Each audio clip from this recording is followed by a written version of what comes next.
This is Mike and Pat. Thank you for joining us today for our e-learning seminar on top 10 cool features in mechanical.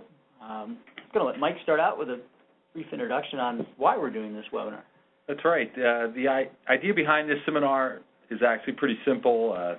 When I'm working with mechanical, a lot of times I'll often run into a situation where I know how to accomplish a particular operation, but I kind of struggle with it's taking a long time. I become frustrated, and about the time I'm ready to bang my head against the desk, normally someone will walk by in the office, usually it's Pat, and he'll say something like, hey, Mike, there's a really quick and easy way to do that. Mike, come in off the ledge. Right. There's a better way.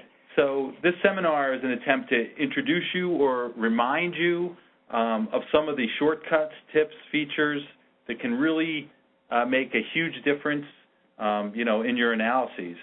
A lot of these aren't secret. We've presented some of these in the past, but either people forget or weren't paying attention or whatever is going on, and so I think hopefully this will be useful for you. All right, we find that it's very difficult to stay on top of, and it's our job to stay on top of the new features as your ANSYS supporters. But we find it's difficult, with your day-to-day work, and, we're problem solvers. We're trying to use the code. ANSYS comes out with a new release. There's lots of new features in there. It's often difficult to keep track of all those new features and to even remember them so that you can apply them on a day-to-day basis. So whenever we come up with a particular situation like Mike described where, hey, you come across somebody, there's an easier way to do that, we make a note of it, and that's essentially where the top 10 list has come from for this webinar today. So we're hoping that we'll be able to surprise you with some of these tips. It's likely that some of you know all of these, but it's also equally likely that there's going to be some things that we can show you that you weren't aware of that will help you in your day-to-day work. That's right. So one thing we want you to keep in mind is as we go through these top 10, kind of keep account of how many of these might be new to you, because at the end we're going to ask a couple survey questions, and one of them is going to be how many of these might be new to you or you weren't aware of that might help you. And, if you don't learn anything, we'll refund your e-learning registration fee. For this free webinar. For this free webinar. So hopefully that'll make everybody happy. Okay, well, before we get going, we'd like to just go through a brief explanation of who CAE is and what we do. You may or may not be aware, this is not one of the top 10, by the way, that we are an engineering consulting firm based in Middlebury, Connecticut. We specialize in finite element and CFD analysis. We've been an ANSYS channel partner since 1985, and we provide sales, support, training of the ANSYS products. We have a website at www.caeai.com where you'll find lots of useful information like pictures of Jim helping Mike. It's a typical situation where a top 10 came up. This particular presentation is part of what we call our e-learning series. We offer these about once a month. We'll offer them on a Tuesday at 10 a.m. and then we'll repeat on a Thursday at noon. What we do with these seminars is that we record them and we put on our website typically the PowerPoint script that was used to go through the webinar in addition to the recording that was made during the live webinar, which we're doing right now.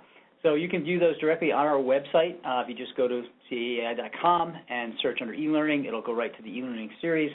But you can also view them on our YouTube channel. If you go right to YouTube and do a search on CAE Associates, as we're showing here, you'll see a list of the various webinars that we've done. And there's quite a few in there. This one's a little bit unique in that we're going for like a top 10 type of theme. Typically, they are based on a particular technique or analysis type, and they're generally about a half an hour long.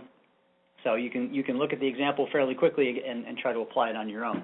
Lastly, on this page, if you are a New Jersey or a New York resident, you can earn continuing ed credit for attending the full webinar. We just ask that you complete the survey, which will be emailed to you at the conclusion of the presentation. I was born in New Jersey. Does that? Yeah, that counts. That counts. Good. I think your grandfather. Other things that we'd like to point out about our website, we've been putting a lot of time and effort into building our resource library. I think we need to change our template here because I think we're well over 250 items as we're showing the first bullet. The resource library is there available for you to view and download information related to both our consulting side of the business as well as our ANSYS training and tech support.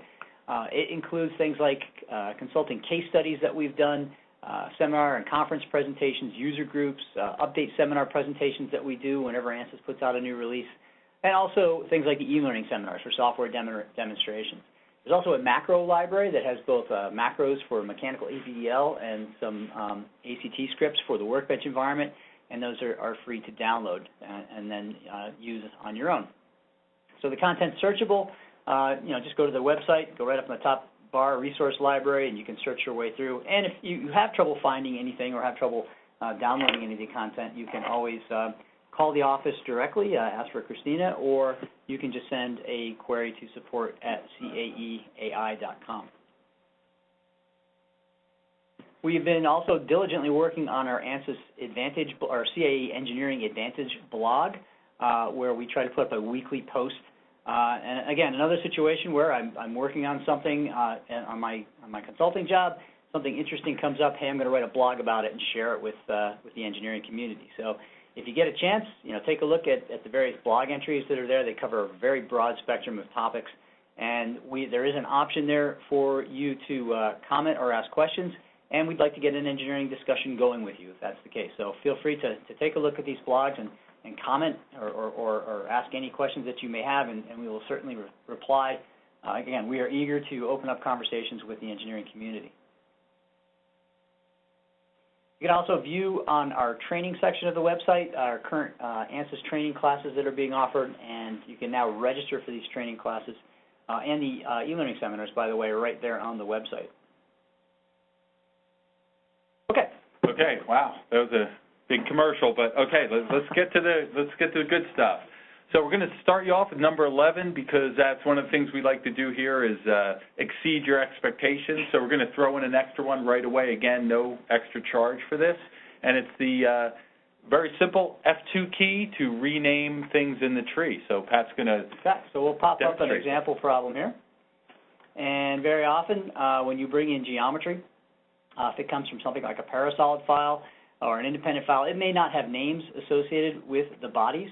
Or if you brought in geometry through a CAD connection, you might find that the bodies are listed by their part numbers, which may mean something to you, or it may be just numbers that are difficult for you to recognize.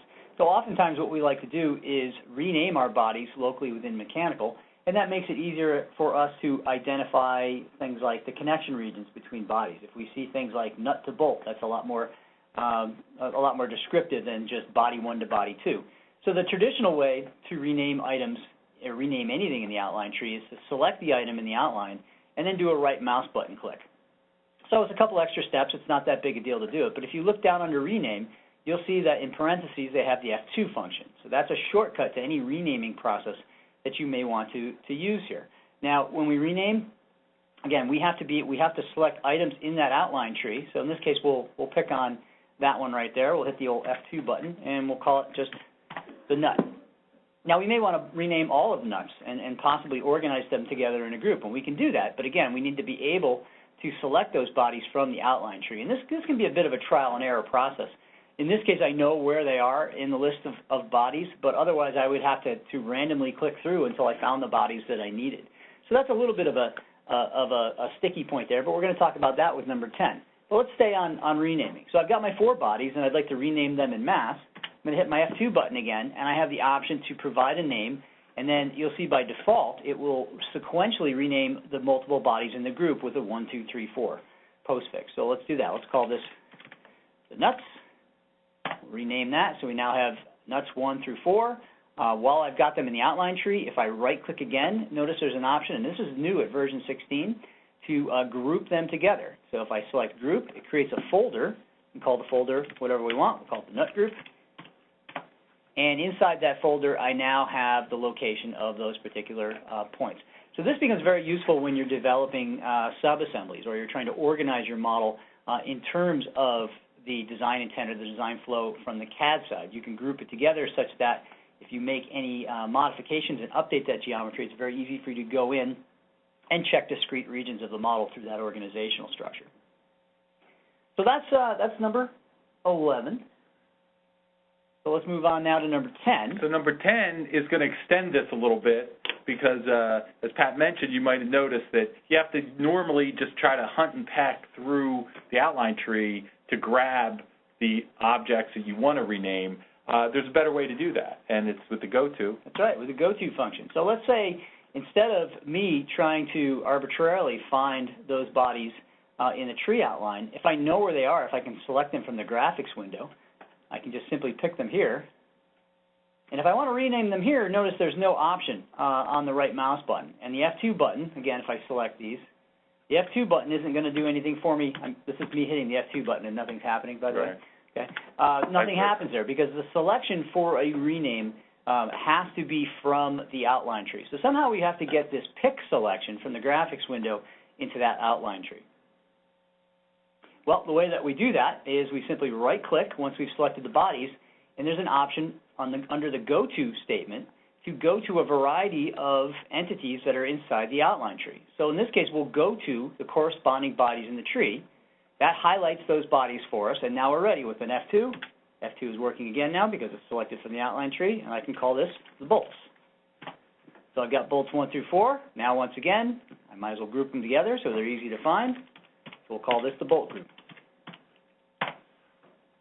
So using a combination of the F2 shortcut to rename things and the go-to and grouping, you can basically, in a very quick way, which normally I would do this by right-clicking and renaming, and it takes a long time. Right. This saves a lot of time.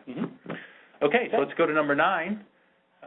As we continue... Welcome to number 9. Right, welcome to number 9. As we continue, this go-to, let's stick with it because there's a lot of really neat things you can do with the go-to in addition to what we just showed you. So that's going to demonstrate. Let's go to another example here where I've got other things defined. Here I have a fully defined analysis. You can see I've got my groups. I've got a series of mesh controls. I've got a series of contact regions that are divided into various contact folders. So I've gone through the effort of basically organizing my model. But, you know, it may not be obvious to me if I look at the mesh in a particular case. It may not be obvious to me which mesh control is assigned to a particular body.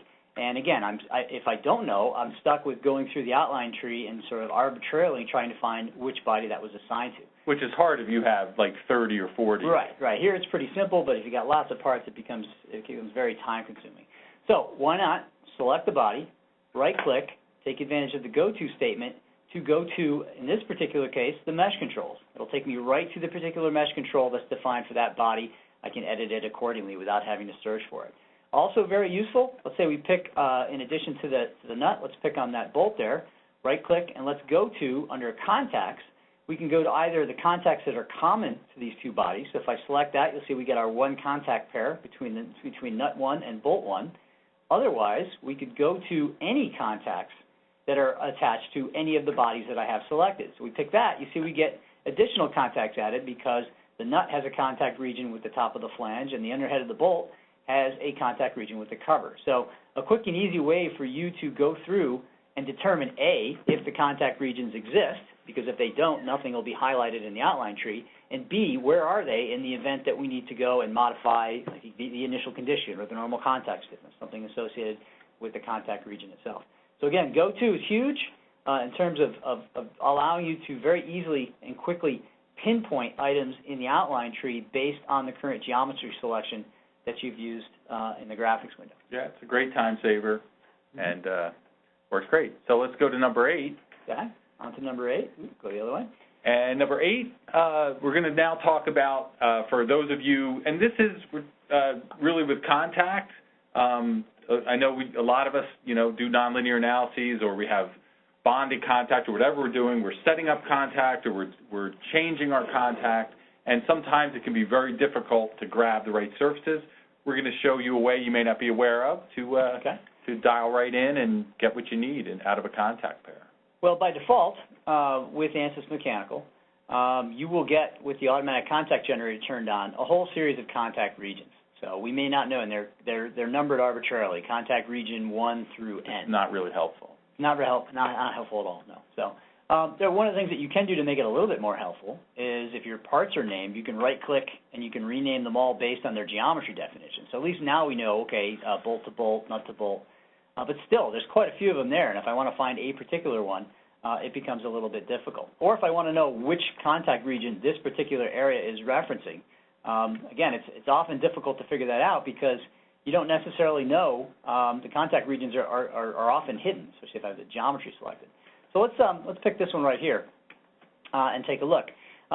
It's, I can kind of easily see where the contact is based on the transparency, but it says that I have two contact faces here, and I can't really tell where they are. It's kind of difficult to see from this particular view.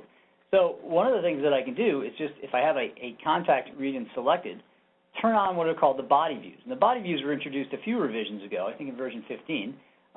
Click on your body views, and what it'll do is open up a view window for the contact body that's selected and a view window for the target body.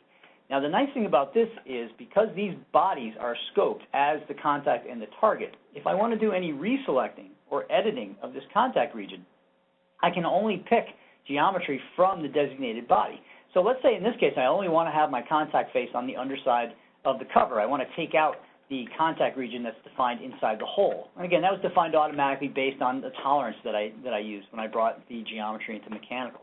Well, I can edit this contact region now by picking on faces, coming over and just unselecting that face. Now I only have one face applied, and I can see clearly that that one face is on the back side of the cover. So again, really convenient because I don't have to worry about accidentally picking from the wrong body. So we'll do the same thing over here. In this case, we'll just go right in and say we just want the target region to be right on that face. Notice even though it shows a ghost image of the cover, the only surfaces that I can select are relative to the bolt itself because that is designated as the target body. So we'll do that, and now we have our contact and our target. By the way, you can sync these views, so you can kind of move them all together if you choose. And then one other thing I'd like to show you while we're here, typically just looking at this contact region, I'd prefer to have my contacts on the smaller surface, the underhead of the bolt. Wouldn't you, Mike? I definitely would. Well, is there any way we can quickly and easily switch that? I don't think there's any way. I think there is. If we right mouse button click, because when in doubt, right mouse button click, and you'll see that there's an option to flip the contact and the target, which simply reverses the definition for you. I knew that, I just forgot. Okay, bada boom. Okay, so that's our body views. What's next? Okay. Well, Pat, one thing I did want to ask you here is, what if you're creating a contact pair from scratch? That's a really good point, because that can be a pain in the butt. If, say, I want to create a contact pair between the top and bottom of the flange, but I can't see the surface between them. So what do I do? What do I do, Mike? You have to start hiding stuff. Well, you could start hiding stuff, or you could use those body views to isolate the bodies and select directly from them. So the way we go about doing that is we would insert a manual contact region and just arbitrarily pick on the faces that we can see of the body. Let's say we want the pipe to be the contact.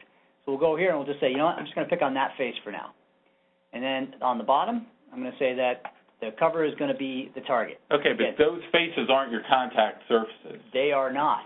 So we open up our body views, and now with our body views, we've scoped the contact and the target selection to particular bodies, and it's very simple to go back now and just pick the faces that we want from the regions that we're interested in. That's a nice shortcut. Boom. So yeah, I use this extensively whenever I'm defining manual contact because it's just so much easier than going in and hiding one body, showing the body, because you lose track of which one's hidden and which one's the target and the contact. This is just a quick and easy way.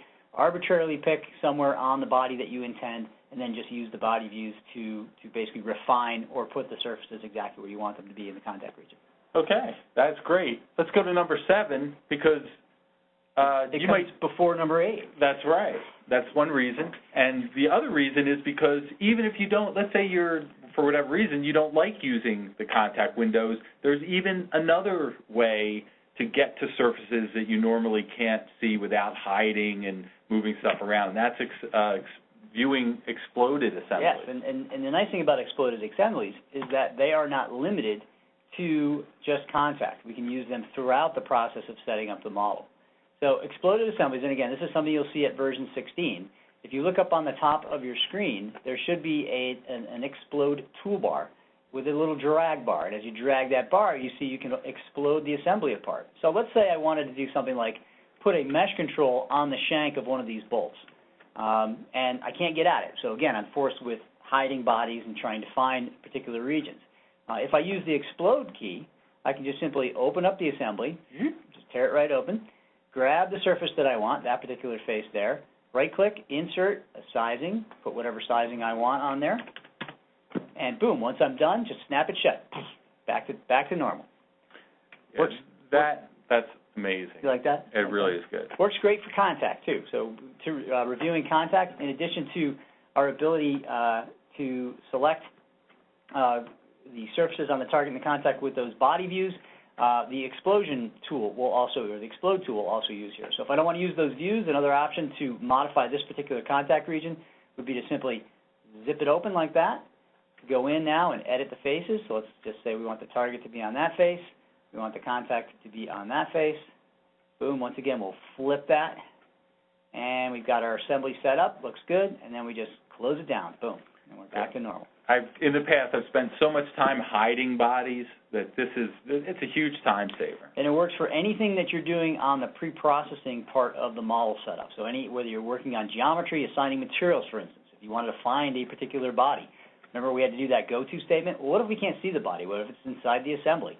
Come back here, grab the body that we want, make sure we're in body select mode, use the go-to statement to go back to the corresponding body in the tree, and now we know exactly which body we're assigning which material to. So lots of things that we can do with the explode tool. And again, it works pretty much all the way down through the analysis folder. Where it does not apply is in terms of results. The explosion tool will not work for any kind of result view. It's simply for setting up and organizing your model. Okay.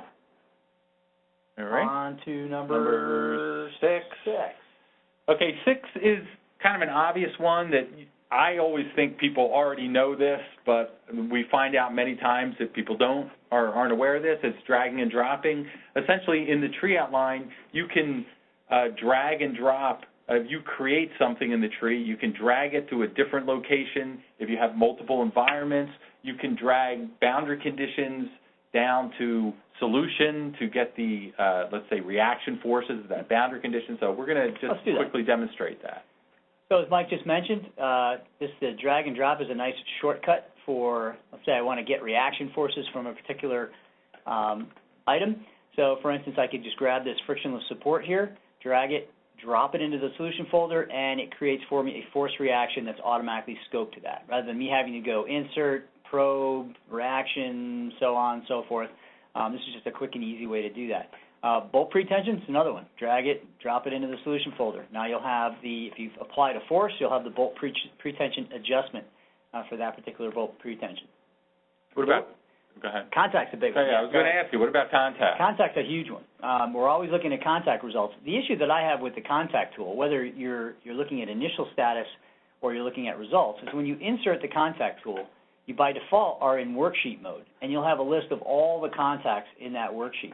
Now, in the past, really what we had to do here was go and unclick or deselect the ones that we didn't want to look at. I find that to be pretty laborious, and again, the contact names, even when I rename them, they're not always all that straightforward. I like to visually drag and drop what I'm going to post-process with this tool. So what I'll do is I'll just go up here, I'll take all contacts, and I'll simply remove them from my contact tool. So notice I get a little question mark here because it's now empty. Then I go up to a particular region of the model. In this case, I'm going to look at the contact between the pipe and the cover. I'd like to look at the status there. I grab it, and I drag it down and drop it into my contact tool. And now my contact tool is scoped to the contact region of my choosing, the one that I chose from that particular area of the model. Right-click, evaluate those results, and you have your solution for the contact. So there's our contact status at that location. There's our bolt pretension reaction for the load that we've applied, and there's the force reactions that we see for various load steps based on the applied load. And again, the drag and drop, it's just a time saver, and that's what we're trying to help you with here today. So let's go to number 5. We're in the top 5. We're in the top 5, and I'm gonna just give a little nod to number 5. This is the one that Pat here is sort of our resident workbench superstar, and yet this one I think you didn't know this. Did not know this. So even the super experts didn't know it. And this comes down to if you do a lot of nonlinear analyses or multiple load step analyses, in many cases you have to set the number of sub-steps and in our auto time stepping procedure, and we always would say, oh my gosh, I have 20 steps, I'm going to have to set all these separately, that's going to take forever. And Now it really doesn't. Let's not do that. Let's do it in a much faster way. Right. And this one's huge. Like I said, I spend a lot of time with multiple load steps. I don't particularly like to to have to click in the details menu more often than I need to. So this is a particularly good a tip for anyone that's doing multiple steps. So we go to our analysis settings, and we specify. In this case, I'm going to use 3 load steps because I'm going to torque down the bolt. I'm then going to apply a pressure in the second load step, and then I'm going to add the effect of a thermal condition as the assembly heats up as a third load step. So what I'd like to do now is set my auto time stepping. I'm going to start with load step 1. That's my current step. Set my auto time stepping to on. Set my initial time number of sub steps, in this case to 10, and we'll go with a maximum of, say, 20 in this case. All right, that's great. Let me check and make sure that's okay with the worksheet. Well, the worksheet's good, but look, I still have to set up load step 2 and load step 3, and there's no way for me to do that within the worksheet here. That would be nice. We've actually put in a development request for this, but right now the worksheet is just a static page. It doesn't allow you to edit it at all. So what that means is I've got to come back down here. I've got to set to load step 2, and now I've got to go through that whole process all over again. Again, I like to minimize the amount of time I spend pulling down menus. So what Mike told me that I could do, and I was really thrilled to find this out, was come down to the tabular data section under the analysis settings once I've defined my multiple steps. Select all the steps, so we'll select the rows here, and then I have the option to either select all or select the highlighted steps. So I can do groupings of steps here. So let's start out by setting all 3 steps to the same initial number of auto time settings. So when we do that, you'll notice that we've gone from a current step number to a multi-step setup. So when we set our auto time stepping to on, notice that everything in all 3 steps is being modified. We set the initial number of sub-steps again to 10, and let's set the maximum number in this case to 100. And what the heck, let's keep 5 minimum sub-steps so we can see the history here. Notice that it automatically updates everything for me. Now let's say I want to go back and modify 1 and 3. You can do that too. Select with the control key now, 1 and 3, right-click, select the highlighted steps, and now I'm editing simply steps 1 and 3. So if I change this to 20, notice that steps 1 and 3 are changed, but step 2 stayed at what I had previously defined it as. So for me, this is a huge time saver. And again, any time that you can spend that doesn't involve pulling down menus throughout the software means that you can use that time for other things in your modeling process. Right, and I think it's just to be clear, and I think all of you probably know this, but if you hold the control key down, that selects individual items. If you use the shift key, that will give you everything between the 2 things. That right, so much like file selection in Windows, it works exactly the same way. That's like number 12.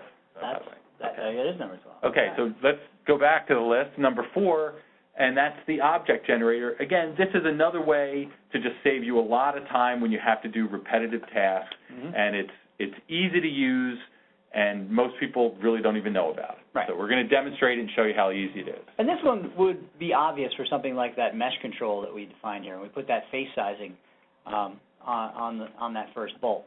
So again, we would open up the assembly using that the tool.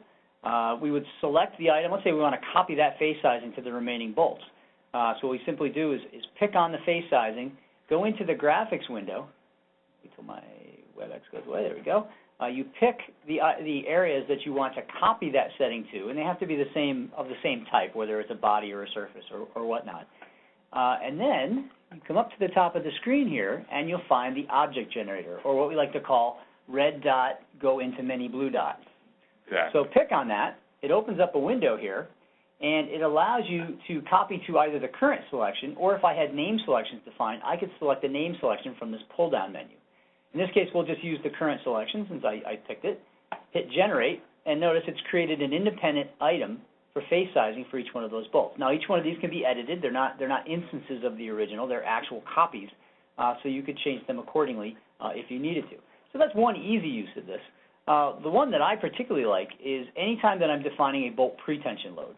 So if I'm defining bolt pretension, I'm typically going to put it on a surface. I'll right-click, I'll insert that bolt pretension, and what I'd like to do is specify its history. So I'll start out by loading this with 100 pounds. I'll come back to my window here. In the second step, I'll lock it down.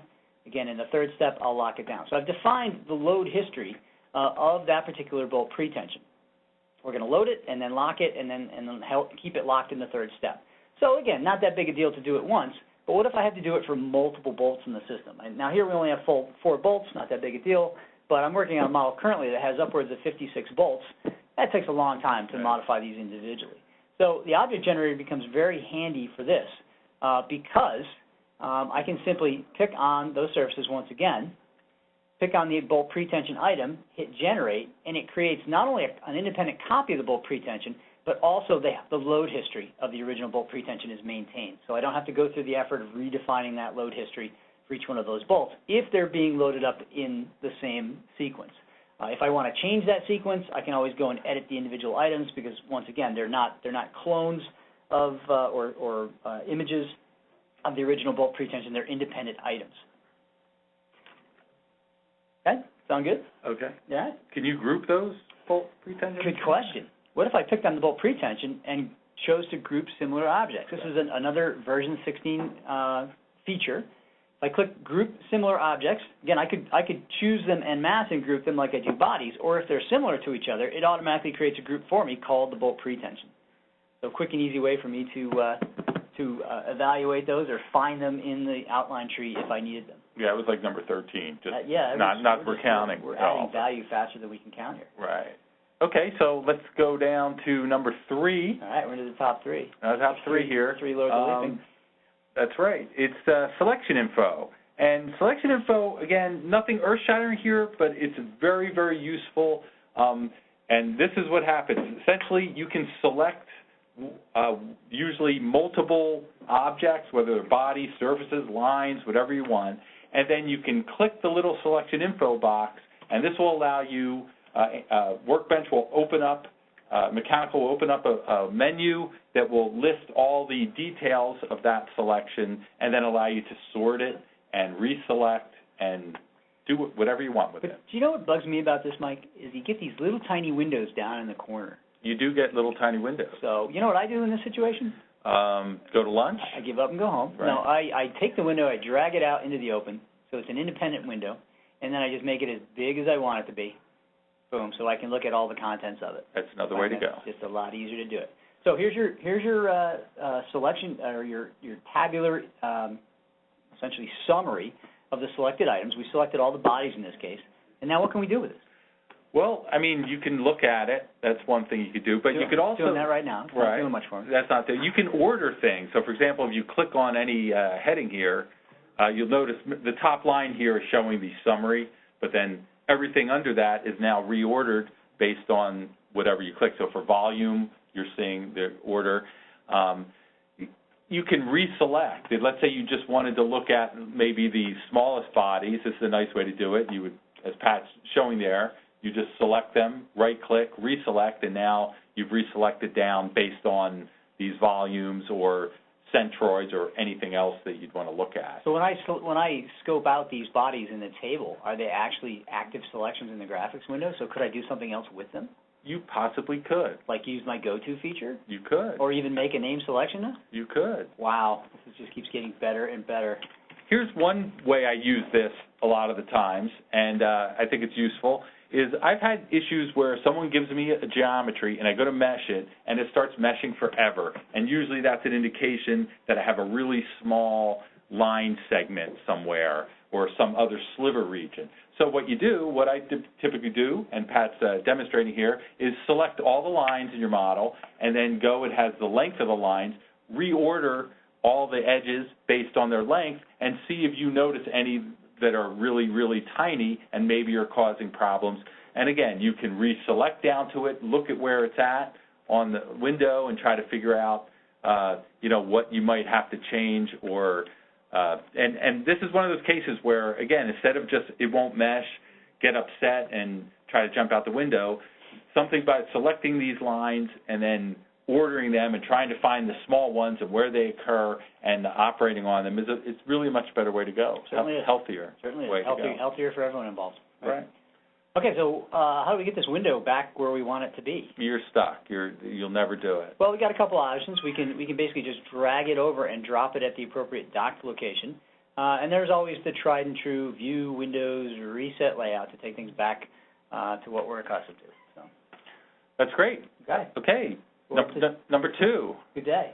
Number 2 is the manage views. We like to call this scary eye. And what this really is you can create any view of your geometry in Workbench, and if you want to come back to that view later on, let's say you're trying to impress your clients, and so you'd like to have consistent views of a model and show different stress contours and meshes and strain contours and everything. You can store as many views as you like, and then you can keep coming back to those so you can be consistent and like this particular case where you can see the deformation clearly on the cross-section side, but the stress is on the reverse side. So you're constantly swapping the model back and forth. So why not make a stored view so that it's consistent?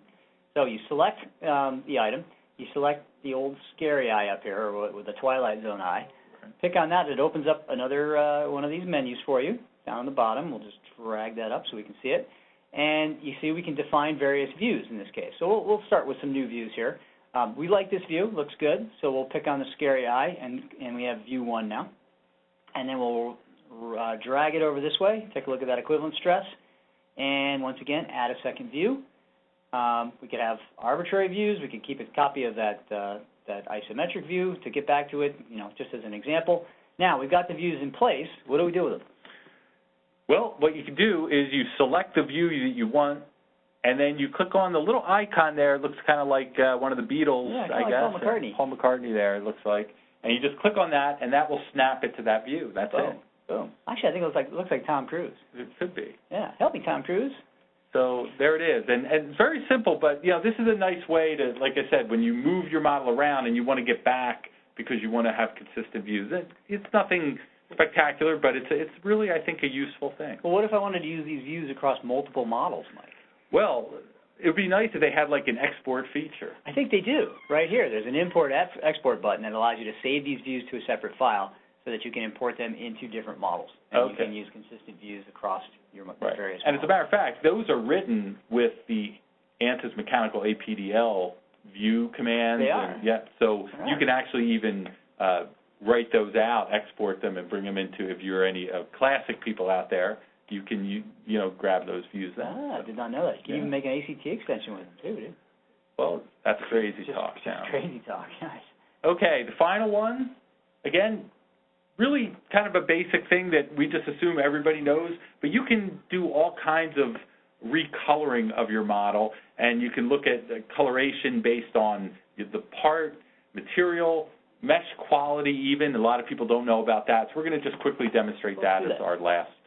Come up to our geometry here, and you can see by default, in this case, I have my view style set to material.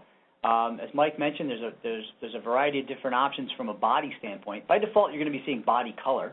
So in this case, we can see where I've sliced the body up a couple times to get the type of mesh that I wanted. We could do it by part color.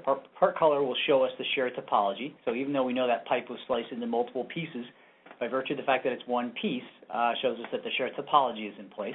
And that means you'll have a flow-through mesh in that. Exactly. A beautiful flow-through mesh. Right.